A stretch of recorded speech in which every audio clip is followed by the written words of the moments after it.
Sesaat gempa bumi mengguncang kawasan Sekelwa, Kota Bandung. Suara sirine meraung-raung.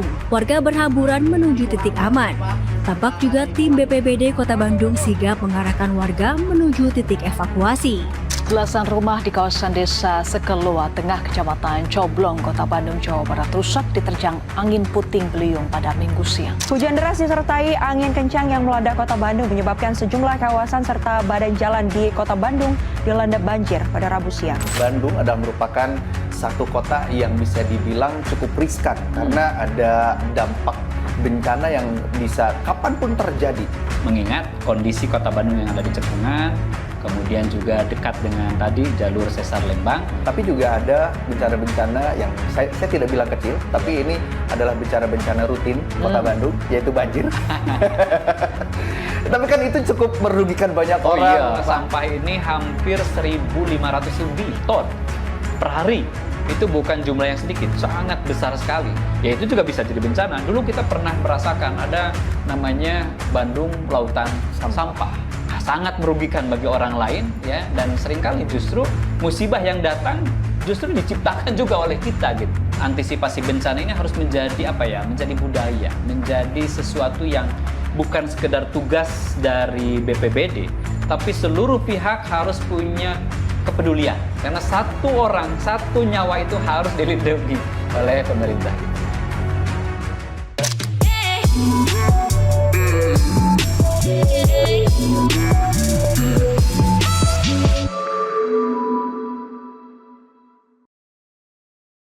Assalamualaikum warahmatullahi wabarakatuh. Alhamdulillah beralamin kita ketemu lagi dalam satu rangkaian acara yang pastinya dinanti-nanti untuk kita semua. Bagaimana dinamika isu publik yang kita rasakan pada saat ini di tengah arus informasi digital. Kita harus mendapatkan konfirmasi yang tepat dari pihak-pihak terkait. Namun tentunya hari ini juga hadir bersama kami, saya Galigi, di Bandung Berdialog. Hadir bersama kami selaku Ketua DPRD Kota Bandung, Bapak Haji Asep Mulyadi Esa. Assalamualaikum. Waalaikumsalam warahmatullahi wabarakatuh. Apa kabar? Alhamdulillah. Senang sekali nih. Alhamdulillah. Juga senang sekali hari ini. Ya, di bulan Ramadan nih Kang Gali. Iya, kita benar-benar semangat sekali nih Pak Asmo. Insyaallah. Ini adalah pertemuan kita yang keempat berarti ya. Dan kita masih semangat untuk bisa hadir dan ngobrol-ngobrol di sini terkait Kota Bandung dengan kebijakan-kebijakannya. Nah, sekarang mungkin yang akan kita angkat adalah bagaimana isu yang cukup sentral sekali kita dengarkan bahwa Bandung adalah merupakan satu kota yang bisa dibilang cukup riskan karena ada dampak bencana yang bisa kapanpun terjadi. Ya. Nah, menyikapi isu-isu tersebut, kira-kira nih dari DPRD Kota Bandung, apa yang disiapkan dan harus seperti apa? Ya Kang Gali, terima kasih ya. Dan warga Bandung juga terima kasih ya sudah menyimak, dan betul bahwa Bandung adalah boleh dikatakan termasuk daerah yang mungkin masuk kategori rawan bencana ya. Dan ketika kita bicara rawan bencana sebenarnya dimanapun sama ya. Nggak ada yang aman begitu. Hanya saja memang Bandung, karena Bandung ada di cekungan, kemudian juga sangat mungkin kita sering mendengar ada di situ dekat dengan daerah Patahan ya, Sesar Lembang. Sehingga memang antisipasi dari masyarakat dan Kota Bandung ini harus jauh lebih ekstra ya. Harus jauh lebih hebat begitu, karena memang mengingat kondisi Kota Bandung yang ada di cekungan, kemudian juga dekat dengan tadi jalur Sesar Lembang, maka harus diperhatikan. Oleh karena itu kami di DPRD Kota Bandung, Kang Gali, itu terus mendorong dan menyiapkan juga yang namanya OPD khusus, artinya perangkat daerah yang memang khusus untuk mengantisipasi dan menyiapkan itu semuanya ya. Kita alhamdulillah di tahun kemarin itu ada yang namanya BPPD di Kota Bandung, BPBD di Kota Bandung. Dan ini menjadi bagian ya upaya kami untuk bukan sekedar mengantisipasi ketika terjadi ya, tapi bagaimana menyiapkan, mengantisipasi ketika itu sebelum kejadian. Dan kami juga terus selain ada peraturan daerahnya, kemudian juga mengalokasikan anggarannya. Ya, karena bagi kami ketika kita mengalokasikan anggaran untuk mengantisipasi, itu bukan menjadi beban, tapi justru adalah untuk investasi keselamatan warga masyarakat Kota Bandung saya akan datang. Artinya memang sangat penting sekali bagaimana mitigasi bencana penting dalam perencanaan kota. Betul. Karena tadi sebuah kota ya kita membangun, kemudian masyarakat juga didorong untuk tingkat tadi kesejahteraannya, kemudian pembangunan segala macam. Itu seringkali kita kalau tidak mengantisipasi kejadian-kejadian yang sifatnya di bencana alam, karena nggak ada yang tahu kapan terjadinya, di mana terjadinya. Nah, ini harus memastikan bahwa masyarakat betul-betul siap untuk mengantisipasi ketika ya kejadian-kejadian itu datang di tengah-tengah kita. Ya. Oleh karena itu kami di DPRD Kota Bandung mendorong terus dan mendukung pemerintah Kota Bandung untuk siap mengantisipasi ya agar masyarakat mengantisipasi ketika kejadian ini terjadi. Mungkin yang masih kurang adalah belum terlalu masif gitu ya untuk informasi yang didapatkan kepada wargi Bandung khususnya terkait bagaimana persiapan edukasi kebencanaan alam ini. Nah, yang sudah dilakukan dari DPRD Kota Bandung sendiri apa nih, Pak? Ya, memang di BPBD ini baru terbentuk setahun 2 tahun ini ya. Artinya memang belum cukup lama. Ya, kalau dulu kan bergabung dengan Dinas Pemadam Kebakaran dulu. Kalau sekarang ada khusus dinas tersendiri ya, badan tersendiri terkait dengan BPBD tersebut.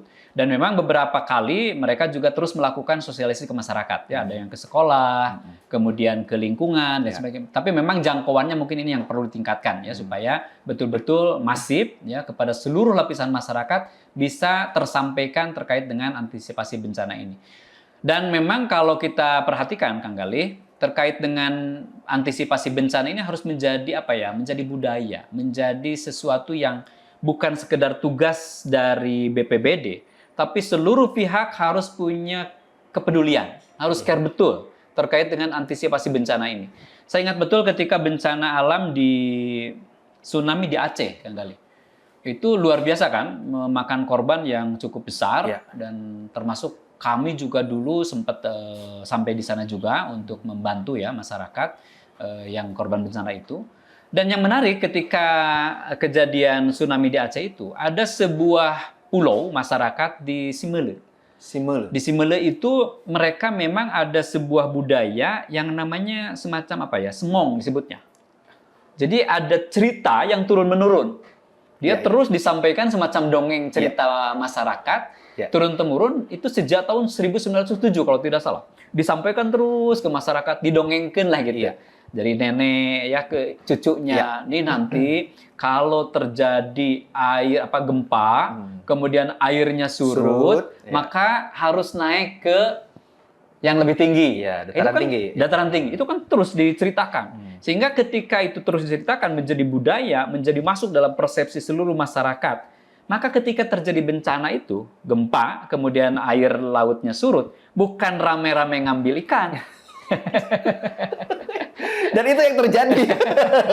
Bukan rame-rame ngambil ikan. Tapi masyarakat Simele itu justru karena dongeng dan cerita tadi yang turun-menurun, dia naik ke yang lebih tinggi. Dan alhamdulillah secara jumlah relatif di Simele itu tidak terlalu banyak korban dari bencana. Ini mungkin yang harus terus dilakukan juga di Kota Bandung ya, bahwa tugas untuk mengantisipasi ini bukan sekedar dilakukan oleh kami ya di DPRD, kemudian di BPBD, di pemerintah, tapi juga harus melibatkan seluruh pihak.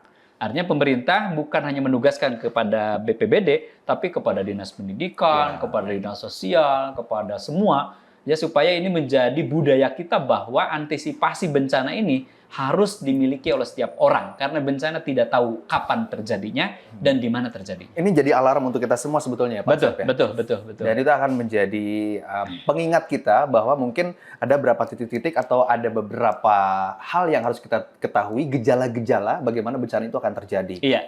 Yang mungkin memang sekali lagi balik lagi tidak semua orang paham itu. Makanya memang tugasnya untuk bisa mengedukasi wargi Bandung untuk bisa paham terhadap gejala-gejala tersebut ya. Iya. Oke.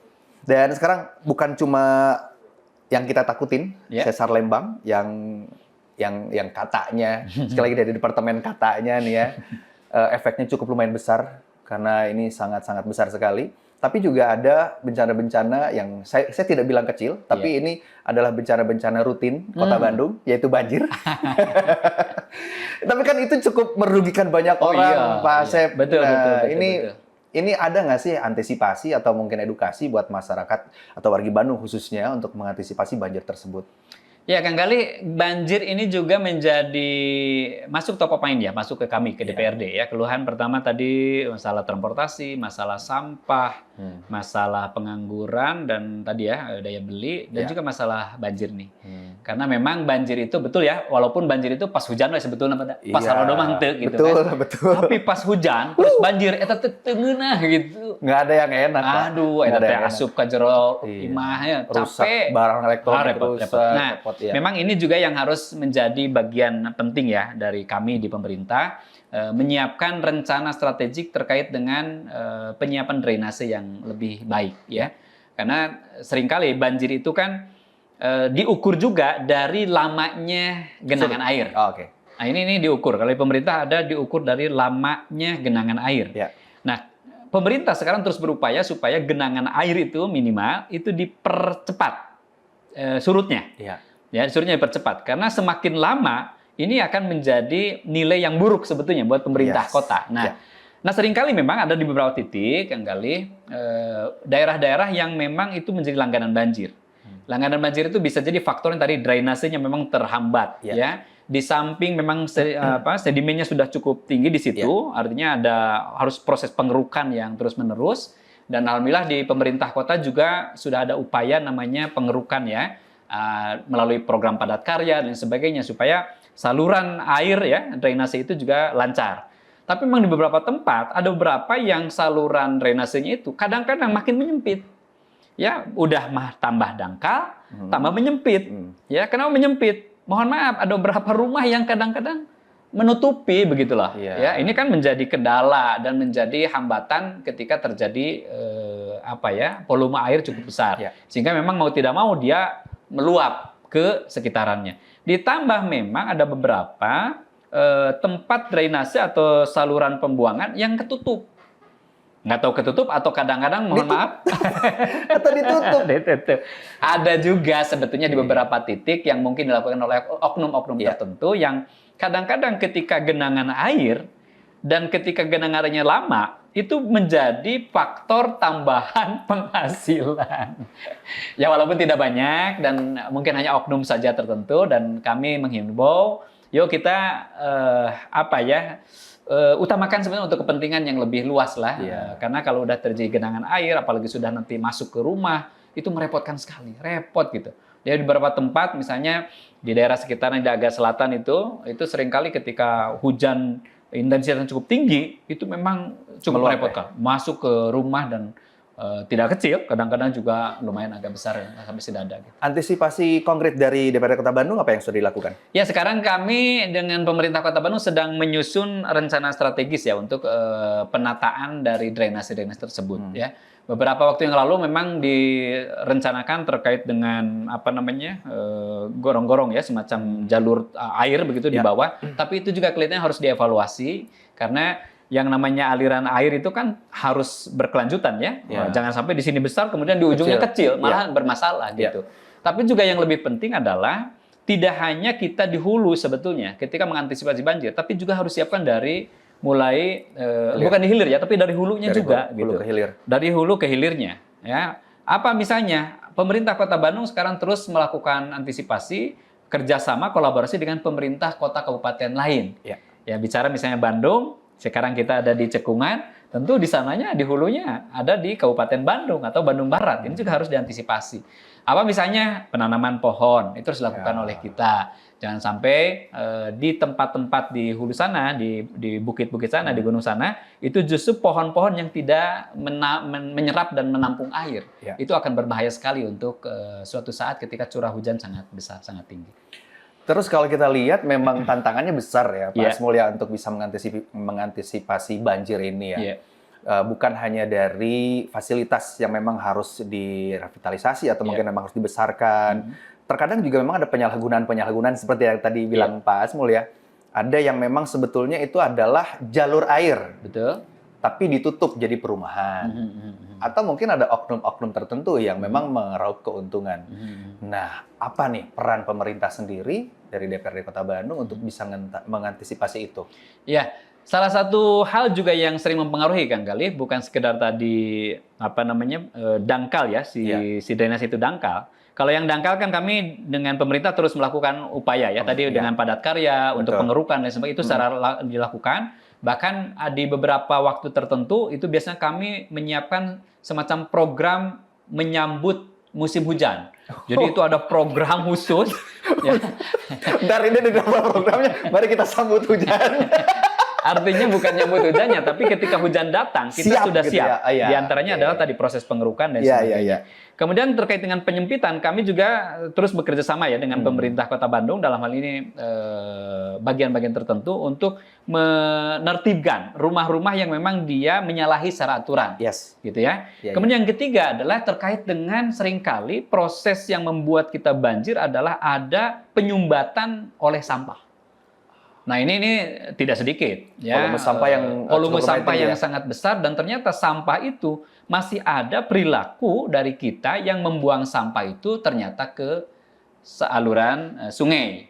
Dan itu sangat berbahaya sekali, sehingga ketika hujan datang, intensitas air sangat besar, airnya malah tersendat oleh sampah-sampah tersebut. Nah, yang dilakukan oleh pemerintah tentu saja memang terus melakukan upaya kepada masyarakat, bagaimana juga menjaga supaya memang tidak lagi membuang sampah ke sungai dan sebagainya. Di samping memang kita juga menyiapkan semacam kamera pengawas ya di beberapa tempat supaya masyarakat yang memang melakukan atau melanggar dari pembuangan sampah sembarangan itu bisa segera ditindak oleh pemerintah. Sejauh ini sudah ada tindakan? Ada beberapa yang memang ketahuan ya di kamera Memang pengawas. menyebalkan itu ya Pak Asmul, Dan orang-orang mohon kayak gitu. maaf, Kang Gali, kadang-kadang itu dengan enaknya, dengan merasa tanpa salah, mereka bawa ya apa itu satu keresek atau satu ember, dia buang dengan seenaknya gitu. Padahal itu perilaku yang tentu saja sangat merugikan bagi orang lain ya, dan seringkali justru musibah yang datang justru diciptakan juga oleh kita gitu. Balik lagi ke kita. Balik lagi ke kita ya. Tentu saja kami di pemerintah juga harus terus mengupayakan ya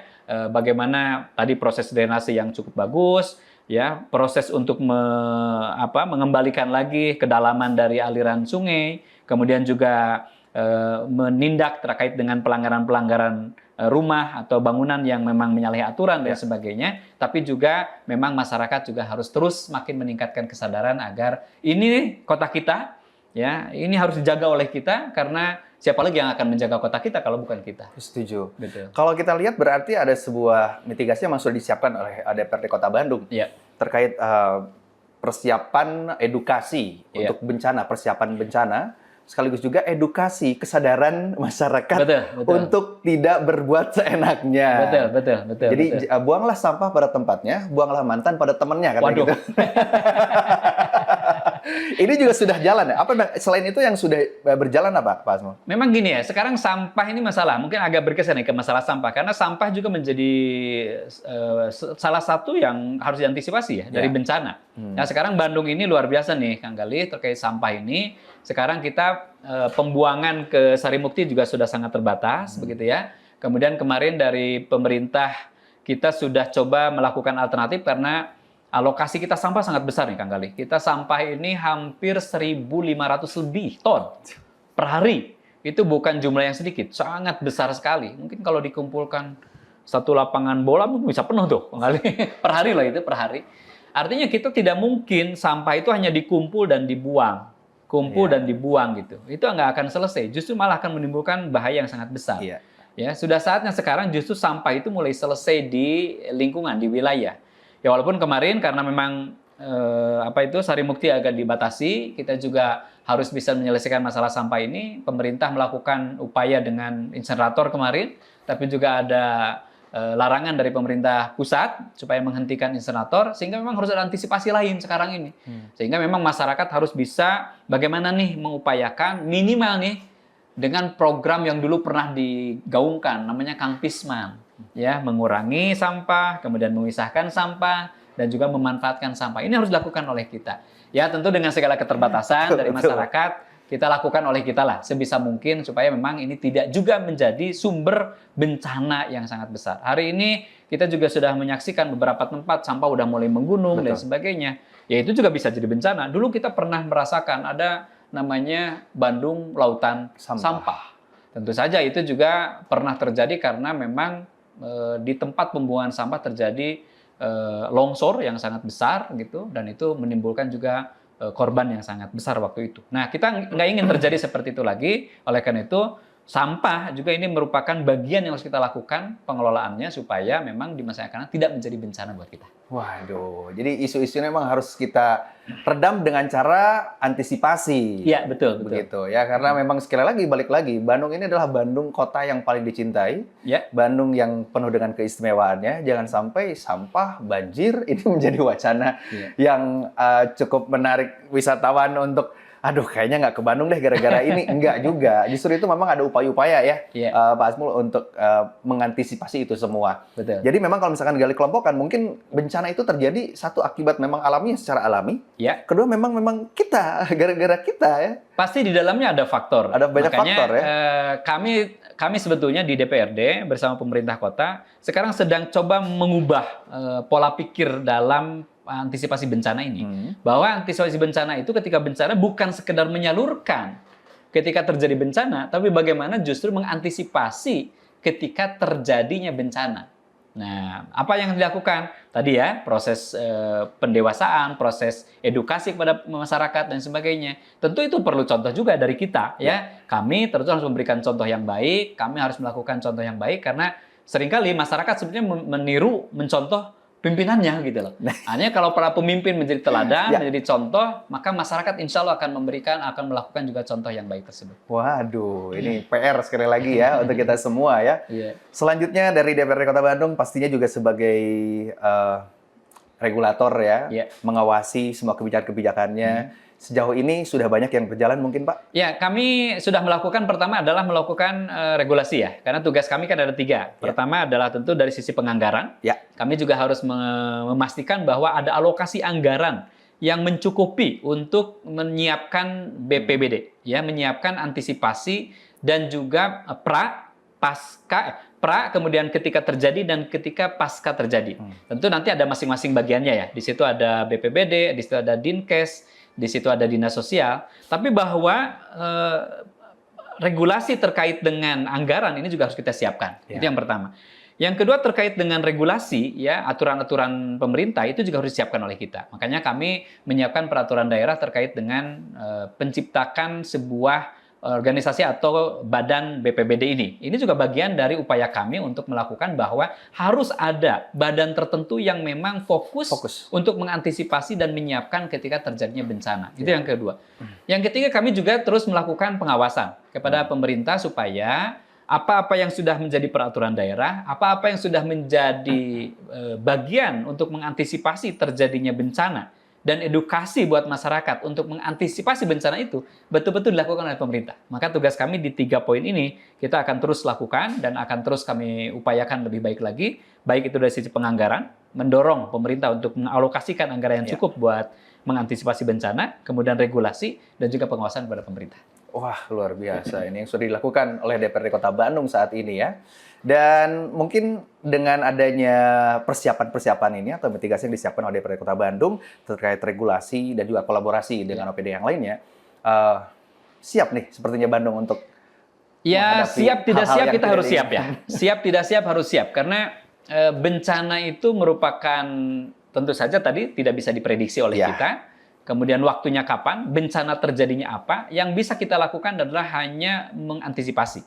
Nah, oleh karena itu tugas kami di pemerintah adalah mengantisipasi ketika terjadinya bencana itu, mengupayakan supaya tidak banyak atau tidak ada korban bencana tersebut, tidak ada korban jiwa. Dan tugas pemerintah lah untuk menjaga, melindungi masyarakat. Karena kehadiran pemerintah adalah memberikan rasa aman. Tugas pemerintah adalah menjadikan bahwa masyarakat merasa aman, merasa nyaman, merasa terlindungi. Itulah tugas pemerintah. Makanya kami terus melakukan bahwa upaya-upaya yang kami lakukan ketika terjadi bencana itu ada upaya-upaya. Dan kami juga sangat mengapresiasi Kang Gali ya, banyak sekali komunitas-komunitas yang sekarang juga melakukan upaya-upaya untuk edukasi. Saya perhatikan di daerah mana itu ke atas ya, Cigadung, itu sering ada pertunjukan ya, dia menggunakan semacam di pohon gitu. Oh iya, teknologi yang lampu. Itu cukup bagus. Dan kami sekali lagi dari DPRD sangat mengapresiasi buat teman-teman yang memang terus melakukan edukasi kepada masyarakat supaya memang ini menjadi kesadaran bersama. Sebagaimana tadi saya ceritakan, bagaimana di Simele mereka luar biasa ya ketika terjadi bencana ternyata mereka siap. Minimal ya korbannya itu tidak banyak. Itu yang menjadi penting. Bahkan kalau bisa jangan sampai ada korban jiwa. Jangan. Jadi itu menjadi penting karena satu orang, satu nyawa itu harus dilindungi oleh pemerintah kita. Pemerintah sudah memainkan perannya. Ya, sekarang nih, mungkin lebih ke masukan untuk wargi kali ya, wargi Bandung nih, untuk bisa siap terhadap bencana yang memang kita tidak pernah tahu. Betul, Kira-kira apa sih yang dipersiapkan nih, Pak Asmul? Ya, tadi sering kali ya, bencana itu juga ada faktor manusia. Kita mau bicara tentang banjir. Pasti di situ ada proses yang sifatnya apa? Bahasa Islam mungkin kauniyahnya ya. Artinya ada hal-hal yang memang mungkin bisa jadi hutannya gundul atau ada pohon-pohon yang memang tidak bisa menyerap atau menahan air. Oleh karena itu, ya kita sebagai warga masyarakat harus menjaga itu, baik itu dari hulunya, kemudian ketika dihilir juga saluran-saluran drainase air itu jangan diganggu, ya, jangan buang sampah sembarangan. Kemudian juga tentu saja kita harus mentaati segala peraturan ketentuan yang berlaku, jangan sampai mendirikan bangunan yang justru mengganggu dari aliran itu. Dan ketika terjadi genangan juga harus cepat surut. Jangan sampai mencari keuntungan di sela-sela justru kesulitan dan kerepotan orang lain. Karena ini jadi penting buat kita semuanya. Bencana itu adalah takdir dari Allah SWT, dari Tuhan Yang Maha Kuasa. Tapi kita sebagai manusia harus bisa mengupayakan pertama mengurangi ya proses-proses itu. Tapi juga yang paling penting adalah bagaimana kita mengantisipasi ketika terjadinya bencana. Minimal bisa menyelamatkan diri kita, menyelamatkan keluarga kita, menyelamatkan sanak saudara kita. Sampaikan kepada mereka bagaimana antisipasi ketika terjadi gempa. Sampaikan kepada mereka bagaimana ketika terjadi banjir. Terutama dokumen-dokumen yang kira-kira penting sekarang sudah mulai didigitalisasi sehingga ketika terjadi bencana apapun itu kita bisa dengan cepat apakah itu mengurus proses identitas kita, mungkin proses bantuan dan sebagainya yang seringkali itu terhambat karena memang proses administrasi di kita tidak siap untuk dibawa ketika terjadinya bencana. Itu adalah catatan besar ya untuk wargi Bandung, khususnya untuk kita pribadi ya, Pak Asmul ya. Mudah-mudahan ini bisa menjadi informasi yang baik untuk kita semua, bisa mengantisipasi semua kendala, bencana, apapun yang nanti kita akan hadapi. Insya Allah Bandung aman ya, insya Allah. Aman, dan jangan lupa berdoa. Itu yang paling karena tentu saja kekuasaan adalah Tuhan Yang Maha Kuasa yang menentukan semua itu. Alhamdulillah. Terima kasih Pak Asmul sudah ngobrol-ngobrol. Sama-sama Kang Gali. Di momen yang paling istimewa ini, Bandung Berdialog. Jangan lupa untuk nantikan kembali obrolan kita selanjutnya. Saya Gali lagi pamit. Wassalamualaikum warahmatullahi wabarakatuh. Waalaikumsalam warahmatullahi wabarakatuh. Hatur nuhun. Makasih Kang Gali. Terima kasih.